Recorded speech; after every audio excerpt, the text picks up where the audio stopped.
Welcome to Sweet Life Beat Life. We hope this video helps. In this video, I will explain how to make pasta. First, let's gather our simple ingredients. You'll need about 200 grams of all-purpose flour and 2 large eggs. Create a mound of flour on a clean countertop, then make a well in the center. Carefully crack your eggs into this well. Gradually bring the flour into the eggs using a fork or your fingertips until a rough, shaggy dough comes together. This is the foundation of delicious homemade pasta. Now that your dough has formed, it's time for the most important step, kneading.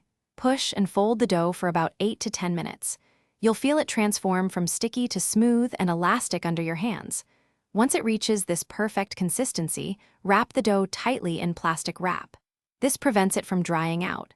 Let it rest at room temperature for at least 30 minutes. This allows the gluten to relax, making it easier to roll.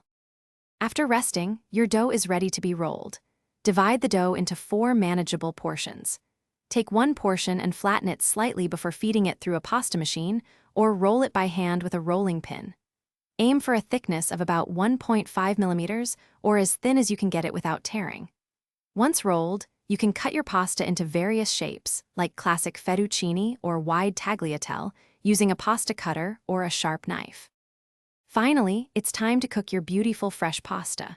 Bring a large pot of generously salted water to a rolling boil. Carefully add your pasta to the boiling water.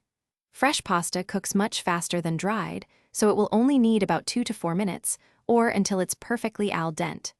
Drain the pasta and toss it immediately with your favorite sauce. For more great tips and to check out some amazing socks with a lifetime warranty, be sure to check the description for links and other deals.